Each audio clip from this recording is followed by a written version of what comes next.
The title of this video is indeed not clickbait. I did actually fly across the country for a girl I'd never met before in my life, and we talked on the phone one time. But more on that later. So I guess just some background in this whole thing, so you can maybe, that was my brother putting the toilet seat down, so you can maybe understand my motivations a little bit better, and like maybe I can excuse myself a little bit. Maybe for as long as I can remember, have been really interested, that's a weird way to put it, but I've always really wanted to get married. I've always really wanted to have a family. It's been a big life goal of mine since I've been born. And I guess I could say over the last couple years, I've put a lot of effort into that goal without much success. What I found is, in spite of being maybe a little bit desperate even for marriage, maybe, if that's the right way to put it, I've found that I'm pretty picky, I guess. That sounds weird to say, but like I've just found that in all my interactions with the ladies, I don't know, it's been tough to find people I feel like I really get along with and that I feel like I have a lot in common with. And what that means is that whenever I do find someone who I feel like, I'm I guess extraordinarily compatible with, I feel pretty motivated to get to know them better. And that's exactly what happened in this case.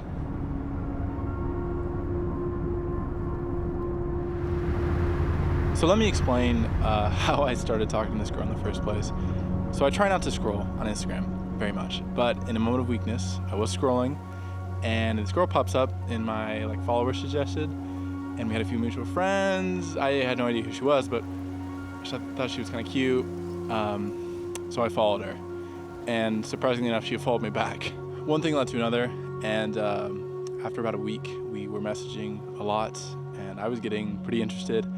And then we called for nearly 3 hours, and then I was very interested. Okay, I hope this shot doesn't look too wacko. I just love this location so much. I gotta stand in front of it while I talk. She was interesting. We had a lot of things in common. She was really easy to talk to. She had cool plans for her life and stuff like that.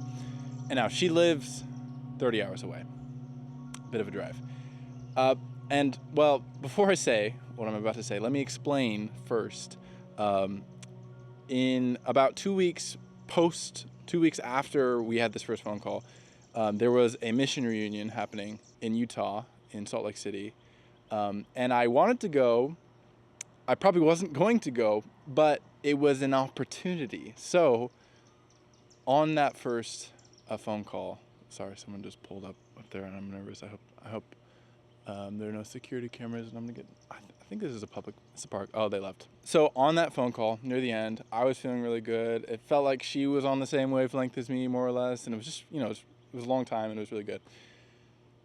And I asked if I happen to find myself, in your neighborhood in the next 2 weeks, would you want to hang out? Would you want to go on a date? And she said yes. So the next day I bought a ticket for, 2 weeks in the future from that day.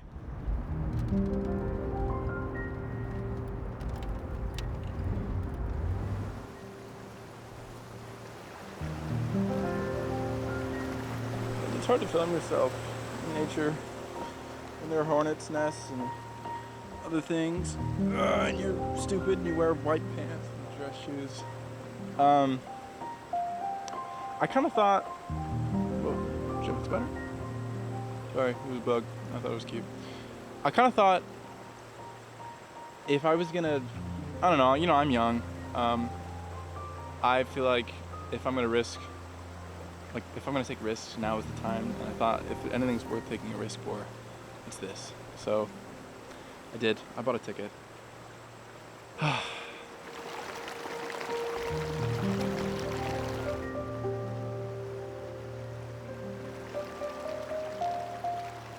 Just to give you an idea of what I'm attempting to do right now. It's beautiful out here, really beautiful, but I didn't really dress for the occasion.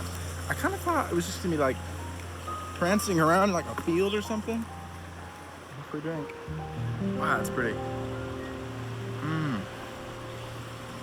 Oh, I feel like these rocks are gonna be slippery. Mushroom?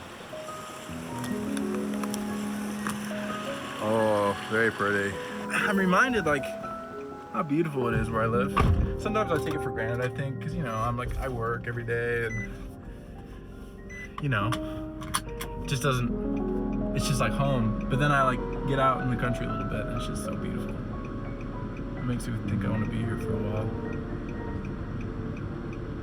The little town of Buena Vista.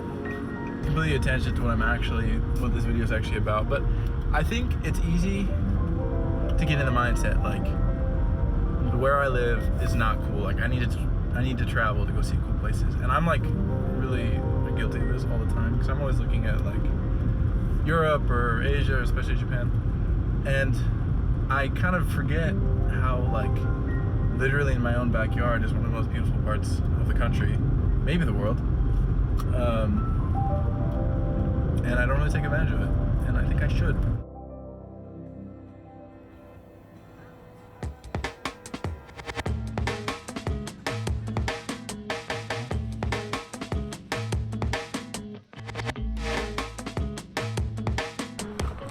So, as my parents, what do you guys think about this whole situation? Wait, I can be open? You can be open. I'm excited for you. Elijah's very quickly known that he wasn't interested in girls, even when he really wanted to be. And so the fact that he is interested after many conversations is a very promising lead. But I told him that even if it doesn't work out, it's like catch and release. I'm like, fine, seeing the beautiful fish because she's a great girl, and then be like, good luck. Throw back into the river. Find another fish. Then start driving to Rexburg and see what else is there. That's true. Nice. Well, I just opened Mutual. She like sees you doing it. Yeah, that's actually really funny. Oh, that's terrible. Wait, Dad, what do you think though? I don't know. Yeah. I don't think much. Okay. I think what Mom thought. I'm excited for you.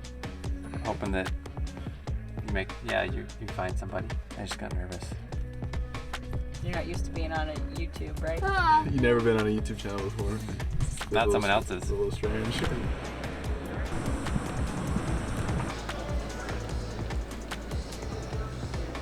It was pretty nerve-wracking, driving out, getting on that plane. It was a pretty big risk I was taking, and it was pretty scary. Now, for obvious reasons, I don't have much footage from when we were actually together. I have some stuff with both of us in it, but I don't really want to show anything with her face because, privacy. So I'm just going to be describing a lot, so please forgive me for that. So I got in super late that first night, probably about 1 a.m., and then the next morning got up and I went and got brunch with her. And that was the first time I'd ever seen her in person. And it was actually really good. I felt like it was super easy to chat and it felt really natural. It just felt like I was seeing a friend I hadn't seen in a long time. Also, I'm sick.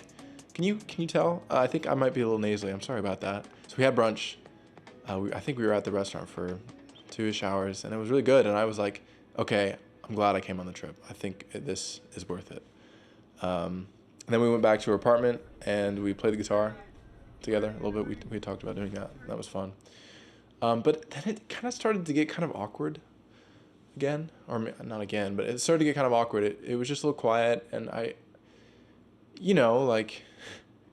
was like, well, it's been fun, but I don't feel like we're connecting as well, and the anxiety started to come back, and she had a class to go to, so I dropped her off for the class, and that time that I had alone was pretty tough, because I was just like, what am I doing here? Like, I don't feel like, the morning was good, but now I'm like I don't know. Yeah, so I pick her up and we go out to some sand dunes they're a popular tourist spot out there. The conversation on the way just wasn't, I don't know, it just felt like we were talking at each other. We were never talking with each other. And it just wasn't really working. And then we got there and it was sleeting and it was cold and really not good sand dune weather. And it was again a little bit more awkward and all this stuff. So we started to drive home, but then it turned out the sunset was looking really pretty. Sorry, am I rambling? It's a long story. So sunset was really pretty. So we stopped, pulled off, and we were just sitting there. We were talking, and I don't remember what I asked about, but we just got back on track, and I felt like we were able to reconnect and just have a really interesting conversation and really, really, kind of connect on a deeper level. So again, I kind of flipped, and I was like, wait, hold on a second. Okay, that was just some weird awkwardness from being the first time you've ever really met. It's going to be okay. I think this is going to probably potentially work out. So we went back, watched a movie at our apartment, and we kissed goodnight, and then I went home. And the next day, we had plans of going to Yellowstone, and it was a fun drive out, and it was fun seeing all the geysers and stuff. I'd never been, so that was cool. It was kind of cold and not amazing weather for it, but still, it was cool. But again, I don't know, I just felt like I felt like a distance had kind of sprung up between us. Is that something people say? A gap? And I asked her about it on the way back. I'm like, hey, I've really enjoyed this time. I live, this far away. You live here. Is there anything here? Like, what are we going to do? And we talked, and the consensus we reached was we'll probably just stay just friends. And that kind of sucked because I didn't really want to do that. And I was, obviously I'd been back and forth and stuff, but I felt like, there was something there. But it was what it was. So I was kind of sad on the rest of the drive home, or to her house, I guess. So I went and I dropped her off and said a kind of sad goodbye. And I left. But not 5 minutes later, I get a text, and it turns out she had forgotten her iPad in my car. So I went back, and I asked if she wanted to reconsider, and she said she didn't really. So I left again. Yet again, maybe like half an hour later, she texted me again, and she had forgotten her wallet in my car. So I go back a third time. But at that point, I don't know, I had gotten pizza, which is the great medicine of our age. And I was feeling a little bit better. And at that point, I don't know, I don't want to say I'd gotten over it, but I was feeling better. And I was like, you know what, it is what it is. Like, it was worth the risk, but a risk is a risk, I guess. So I said goodbye again. This was the least emotional goodbye. And then I was done. I drove back down to Utah, and I just hung out with some other friends I had in the area for the rest of my time. I had a few days left, and it was good. It was a nice trip overall. It was really expensive, which sucks, but the final drive to the airport was tough. It was like 4 a.m. or maybe 5 a.m. and I was really feeling it, and there was a really, good song. I may or may not have shed a few tears. I don't know if the tears were for her directly or for it was more like tears of lost possibility, I guess. That sounds really melodramatic, but in going on the trip, I had a lot of expectations or hopes, I guess, of what could be, what could come from this trip, and those hopes were not realized, and I think that made me pretty sad. So I got home, and life went on, I guess. I've been on dates since, and I'm still just trucking along. I don't know. I hope this was an interesting story. Life goes on, right? Thanks for watching. Is that how I end it? I guess so.